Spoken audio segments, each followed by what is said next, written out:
Today a video titled The Matrix Legacy was released. The video summarizes part of the history of the first Matrix films and collects the experience of some of the actors such as Keanu Reeves and Carrie and Moss. So today we're going to discuss this short behind the scenes video. Welcome to Matrix Explained.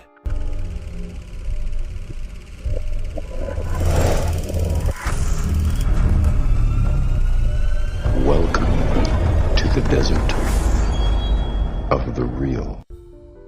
The Matrix Resurrections trailer was first released at CinemaCon. The Matrix Legacy behind the scenes video was also presented with the trailer, which has now been uploaded to social media. The video begins with Morpheus talking over some of the most important scenes from the first movie, like Neo waking up on his computer, taking the red pill, Cypher calling Neo Dorothy, and even a scene from when Neo becomes the One. Keanu Reeves is the first to describe his experience filming the first movie. While we were making the first Matrix, I felt like that it's something beyond yourself. Like, it's big.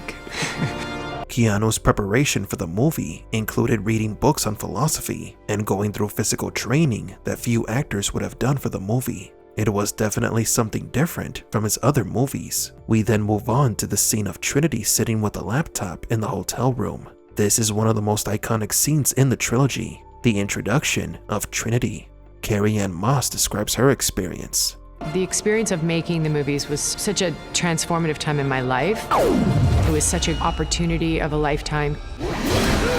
Then we quickly see actress Erendina Ibarra, who described her experience seeing the film for the first time in theaters. I remember leaving the movie theater knowing that things were just going to be different in my life. The actress appears briefly in the Matrix 4 trailer after Neo passes through the looking glass with bugs.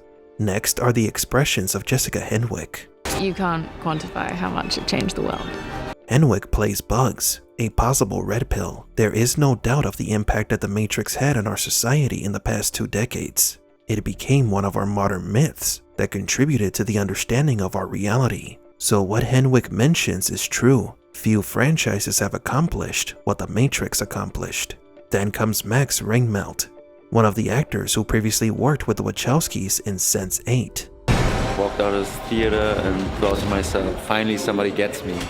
Relating and or identifying with the movie is one of the reasons why The Matrix continues to be remembered. Ringmelt is possibly playing a new agent or one of the Merovingian's exiles. Speaking of the agents, Daniel Bernhardt is back. I watched it, went out, bought another ticket, and watched it again. Blew my mind, blew everybody else's mind. Bernhardt will be reprising his role as the upgrade agent Johnson. We are very curious about how important he will be in Matrix 4. The video continues with scenes from the movies, and then Neo's therapist, Neil Patrick Harris, speaks. These massive sequences with cars flipping and explosions everywhere.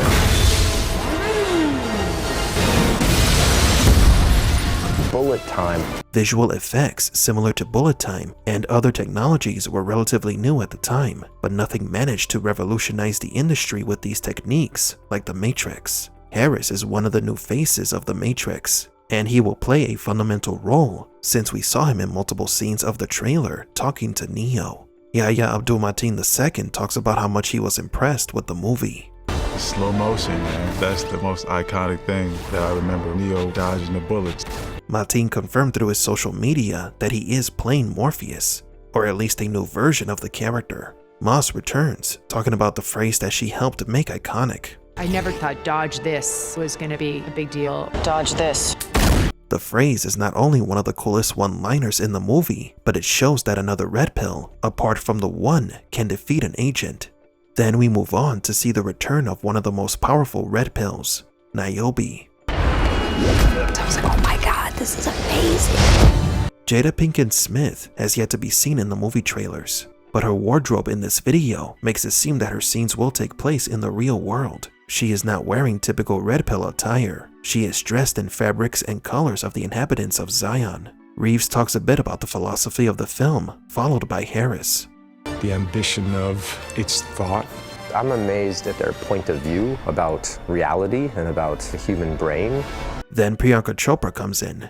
It altered people's thoughts. What is real? The question of what is real is fundamental to these films, but something very interesting about Chopra is her clothing. She seems to be wearing a dress and an apron, similar to what the Oracle wears, but her hair tied up in two buns reminds us of Sati. Again, this could be a clue that Chopra will be playing the Oracle's successor, all grown up. Going back to Carrie. What is reality?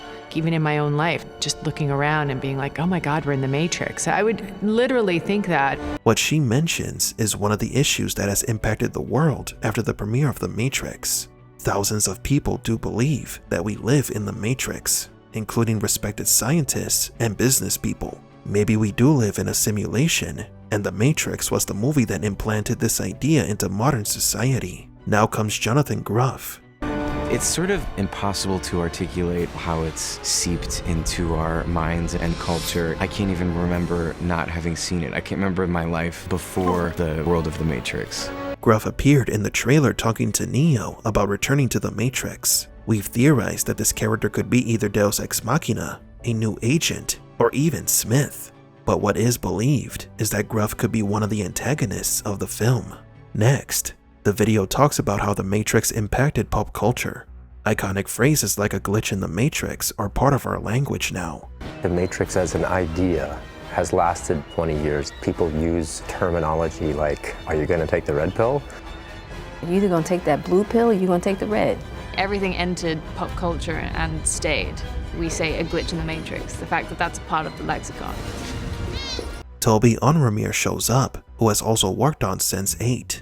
I think this is one of the few movies that has seeped its way into every kind of facet of popular culture. We don't know what role Toby will play, but we assume that it must be linked to Niobe because of his wardrobe, another human living in the real world perhaps. Jada talks about the philosophy of The Matrix. I'll run into young people who've done college courses, all of the philosophies and ideas around the Matrix. So if you didn't know, the Matrix philosophy is one that we talk about on this channel. It indeed crosses through many people's thoughts. There are classes in universities dedicated to the study of this film because it touches on ancient myths and legends retold in a modern way. Priyanka talks about what she believes the Matrix is. It's this amazing, magical, mythological world that has been created using numbers and digits. But it's actually about consciousness. It's actually about thought. And the video concludes with Reeves giving thanks. You'll hear the sentences, "The Matrix changed my life." So I just say, thank you, changed mine too. Thank you, Keanu. This video is a tribute to the legacy of The Matrix, and it prepares us for what is to come in Matrix Resurrections. The Matrix is not just a movie.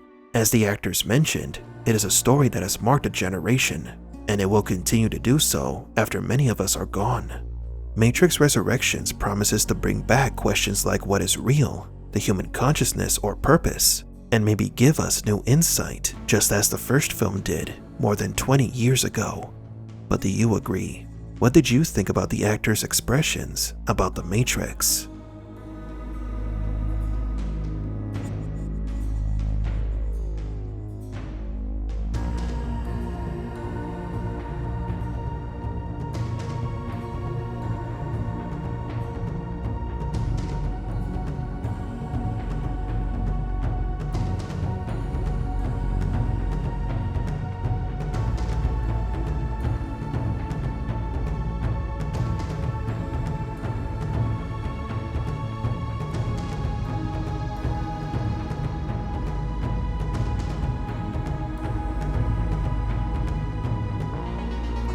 For Matrix Explained, please leave a like and subscribe. And thank you for visiting the Desert of the Real.